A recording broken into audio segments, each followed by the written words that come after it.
May the words of my mouth and the meditation of our hearts be always faithful and acceptable in your sight, O Lord, our strength and our Redeemer. Amen.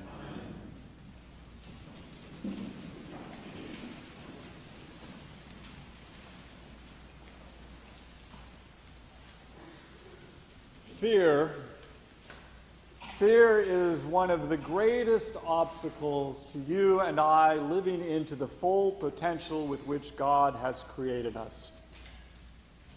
Fear is the thing that paralyzes us in the midst of a chance to act or react. Fear is the thing that convinces ourselves that we cannot succeed. The disciples knew fear. They were afraid for their lives. They were afraid that all that they had believed was not so, because they had seen Jesus arrested and crucified and died.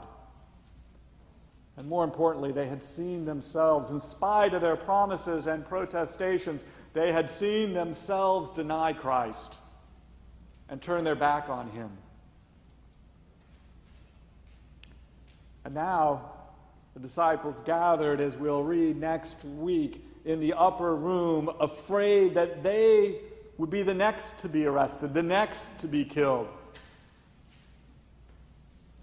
And so the question we ask ourselves this morning is, what is it that moved the disciples from that state of fear, that state of paralysis, to break out of the upper room, to go to the temple and the countryside and throughout the known world to preach the gospel of Jesus Christ?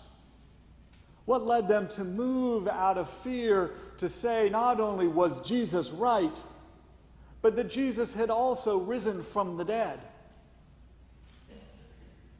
Now, if it was just one or two of them, we might say, well, perhaps they were a touch delusional. Perhaps they had some sense of grandeur on their own part, or whatever. They made something up. But what would lead dozens of people who have a shared common experience of fear to overcome that fear together? And not simply sort of in the moment, but everything that was causing the fear in them, the fear of death, the fear of arrest, the fear of punishment, the fear of being ostracized by the Jewish authorities, all of that happened. So what was it that moved them beyond their paralysis? I would argue it is the resurrection itself. It was the common experience of the risen Lord that not only convinced them that everything that he had said beforehand was true, but that gave them the strength and the confidence to know that God was with them and they could face whatever comes. And part of the reason that I believe that this is what happened and what transformed the disciples is by the witness of the Gospels. Now, throughout the Gospels, Peter, James, and John have a starring role in the other men of the group, frequently being named, frequently being taken aside with Jesus. It is their names that are borne on the Gospels themselves. And yet, in every one of the gospel accounts of the resurrection, it is the women, and most specifically Mary Magdalene by name, who are not only the first to break out of fear to go to the tomb on that morning, but they are the first to experience, to see, and to interact and talk with the risen Lord. Now, if this resurrection were some sort of imaginary tale made up for whatever reason, as the youngest of three boys, I know how to shade a story to make me look good. If the apostles were making this up in any way, The character that they would say, I mean, the first part, I love the little foot race. I mean, I can see my brother and I doing this. Yeah, the two of us race, and we know who got there first. We won't say the name, but we know. That sounds like a story.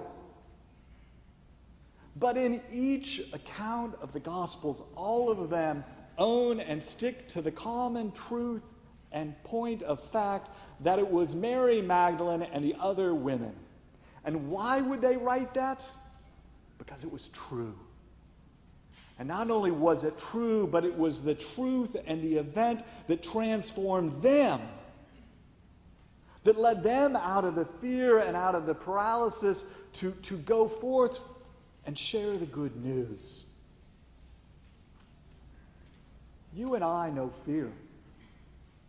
We face it in our life, whether it be as we go through divorce or unemployment or job search or our illness or our parents' illness or our children's illness, when it is moving to a new town, whatever the circumstances being, we see fear and the opportunities for fear in our life. And the question is, how do we move beyond that fear? And I believe that the way that we can move on beyond the fear is to look back to the apostles. Because for what they testify in this resurrection account and in their own life and in their own witness is that God is with us.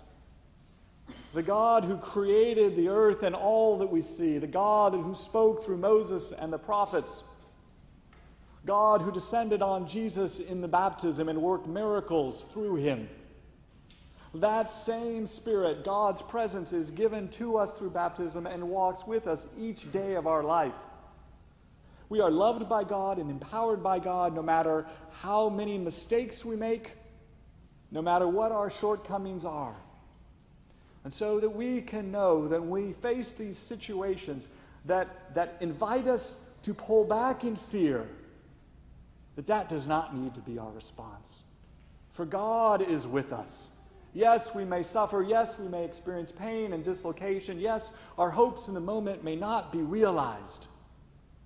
But we are never alone. And the God who has promised to give us life that we might have it abundantly will make that life real for us.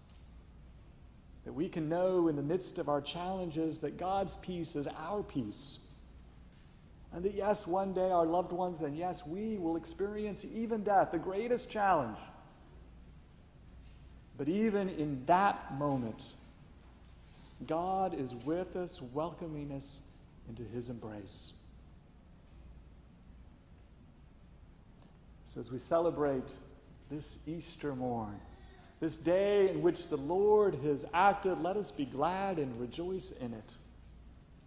For the God who raised Jesus is with us. Amen.